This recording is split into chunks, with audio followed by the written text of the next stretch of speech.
Sudden గా నేను గుర్తొచ్చాను. చెప్తాను.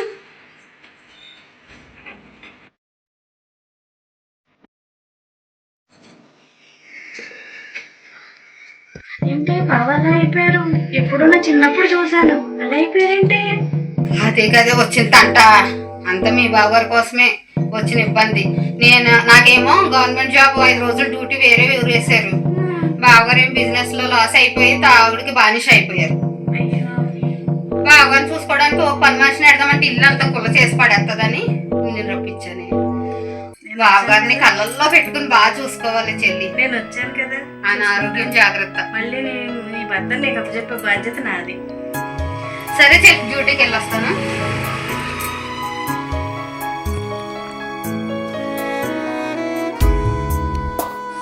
అన్నట్టు చెల్లి, బావగారికి చేతులు అప్పుడప్పుడు షేక్ వస్తుంటాయి. డాక్టర్ గారు ఇచ్చిన టాబ్లెట్ తో పాటు మందిస్తూ ఉండాలి. ఫ్రిడ్జ్ లో పెట్టాను బాటిల్, చూసుకో. సరే అక్క, నువ్వేం టెన్షన్ పెట్టుకోకుండా 5 రోజులు డ్యూటీ చేసుకుంటా, నేను చూసుకుంటాను. సరే చెల్లి, బాగా జాగ్రత్త.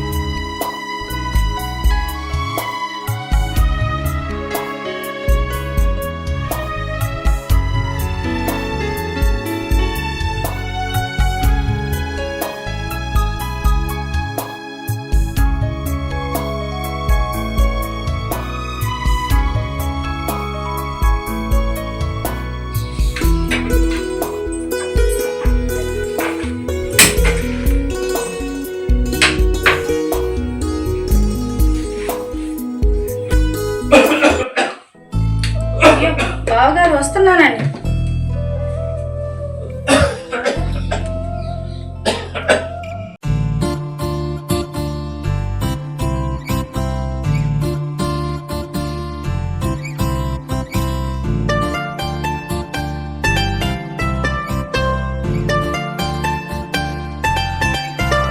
మీరు మరదలు బావ నేను. నా మరదలా? అంత ఏమైందో ఉంది. మావిడ ఏమైంది? నాకు అర్జెంటుగా మందు కావాలి. మందు కావాలి.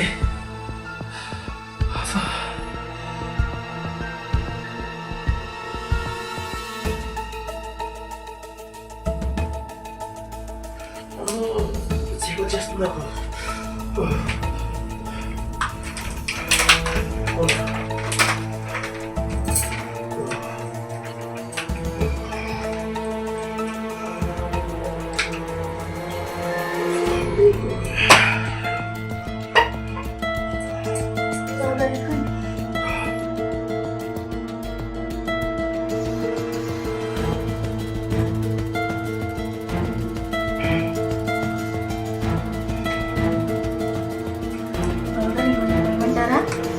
కొంచెం పోయి మరదలా.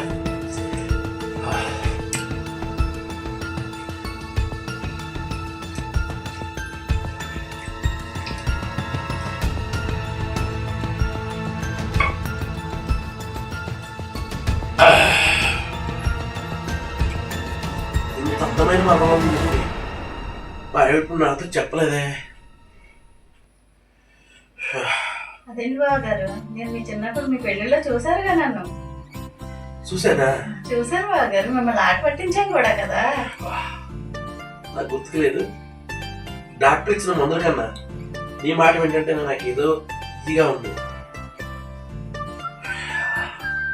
బావగారే, ఆ ఎటకరాలు పోలేరు బావగారికి. Okay okay. చాలా బావగారు, ఇంకొంచెం పోయమంటారా? ఇక చాలు మరదలా, ఎప్పటికీ ఎక్కువైంది. ఇంట్లో మీ అక్క లేదు.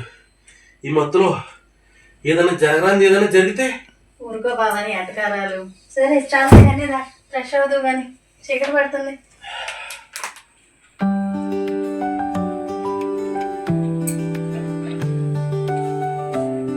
బావగారు టాబ్లెట్ తీసుకో.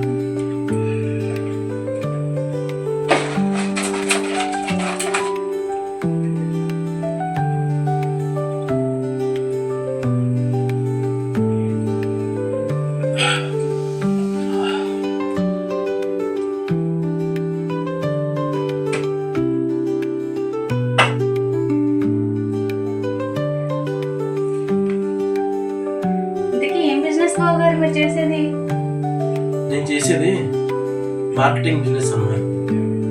చాలా డబ్బు తగలేశాను. మీ అక్క గవర్నమెంట్ జాబ్ చేయబట్టి నాకు ఏదో అలా గడిచిపోతుంది. ఇంతకీ నీ గురించి ఏం చెప్పలేదే? నా గురించి ఏం బావగారు, అంతా మామూలే. ఇంతకీ పెళ్ళి అయిందా లేదా? లేదు బావగారు, ఇంకా పెళ్ళి అవ్వలేదా? లేదు బావగారు. అరే ఇంత అందంగా ఉన్నా నిన్నెవరు ఇంకా చేసుకోలేదా? ఏ మీ అమ్మ నాన్నకి నేను పెళ్లి చేయలేదా? చూస్తున్నారు బావగారు, సరైన సంబంధాలు రావట్లేదు. మీ అక్క ఎప్పుడు నీ కోసం చెప్పలేదు ఇంత అందంగా ఉంటానన్నా, లేకపోతే బావగానే ఏదైనా చేస్తానన్నా? కోరుకోండి బావగారు, మీరు మీ అధికారాలు. నేను పిల్ల కూతుర్ని, అందుకని ఎప్పుడు దేనికి కనిపించలేదు నేను. ఓహో సరే బావగారు, చాలా అలసటగా ఉంది, పొద్దున్న నుంచి అన్ని పనులు చేసి పడుకుంటాను. సరే అలా పడుకో.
నువ్వు పెట్టావు కదా చాలా బాగుంది.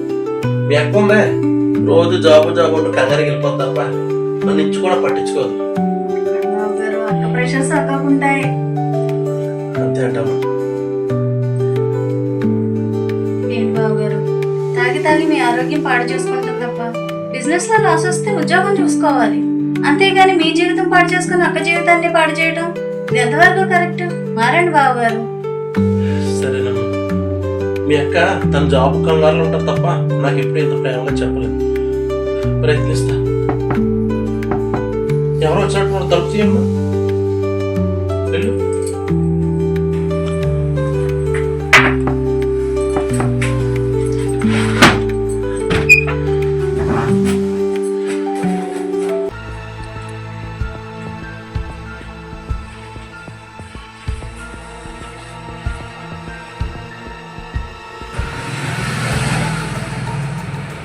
ఎవరు అమ్మాయి ఎంత అందంగా ఉంది? మీ ఆవిడ లేదని ఎవరినైనా తీసుకుని తెచ్చుకున్నావు నువ్వు? ఎవరు బాబు గారేనా మంచి చెడు లేకుండా ఎలా మాట్లాడుతున్నారు? ఆయన మా చిన్నాళ్ళే, కాస్త నా మీద అనుమానం ఎక్కువ. ఏంటి బాబాయ్ సంగతిలో వెళ్ళవచ్చు? ఏముంది పని? నీకు ఒంట్లో బాగుందని తెలిసి చూసిపోదాని వచ్చాను రా. చూసి ఇక్కడ నువ్వు నీ భర్తలతో చాలా హ్యాపీగా ఉన్నావు లే. నువ్వు సర్లే, నేను నీకు అడ్డు వెళ్తానులే. కానీ ఉండరా ఇంకా వెళ్తానులే.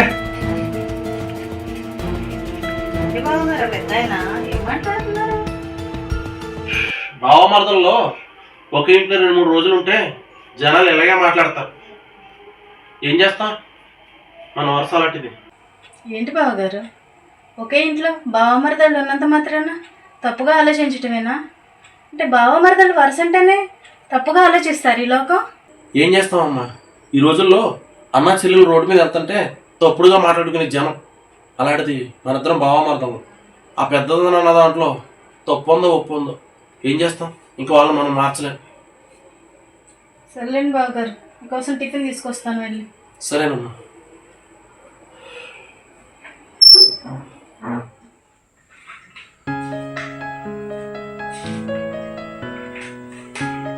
అంతా బానే ఉందయ్యా, 10 రోజుల్లో డబ్బులు పడిపోతాయి.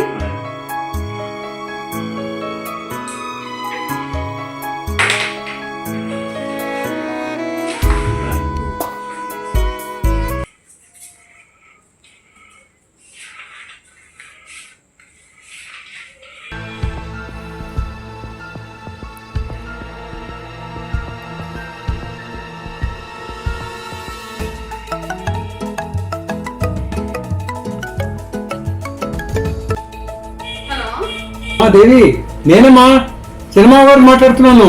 సినిమావి గారు చెప్పండి. ఉద్యోగ పని మీద బయటికి వెళ్ళి 3 రోజులు అవుతుంది కదా అమ్మా. నేను పొద్దుట మీ ఇంటికి వెళ్ళాను. అక్కడ ఒక అందమైన అమ్మాయి ఉందమ్మా. ఆ అమ్మాయిను మీ ఆయన బాగా దగ్గరగా ఉన్నారమ్మా. అవునా? తను నా చెల్లి. అలాంటిది కాదండి మావి గారు. చూసారా? చూడమేటమ్మా, నేను వెళ్ళేసరికి ఒకరి వల్ల ఒకరు పడుకుని ఉన్నారు. నువ్వు అతిథిగా బయలుదేరి వచ్చాయమ్మా నువ్వు. అవునా మావి గారు? అంత పని చేస్తుందా? నాకు ఆకుల్లో నిప్పులు పోస్తుంది అనమాట. ఇప్పుడే వెంటనే ఆఫీసు సెలవు పెట్టి బయలుదేరి వచ్చేస్తున్నాను.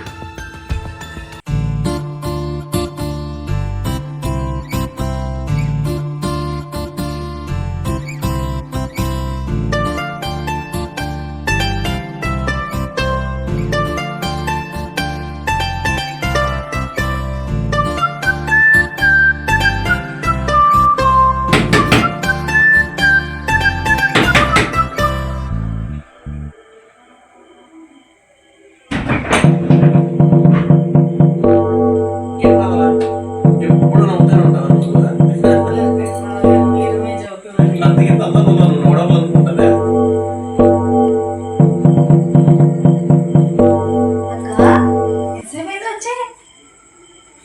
చూస్తున్నాను మీ బాగోతాం. ఏం చేస్తున్నారే మీరు? అంటే 4 రోజులు బావని నీ చేతిలో పెట్టి వెళ్ళినందుకు బావకు బాగా దగ్గర అయిపోయినట్టున్నావు. మీ బావేంటో 4 రోజులు మంగళ శాస్త్ర సేవలు చేయించుకున్నప్పటికి జబ్బు అంతా నయమైపోయినట్టుంది. వాగుతున్నావు ఏంటి?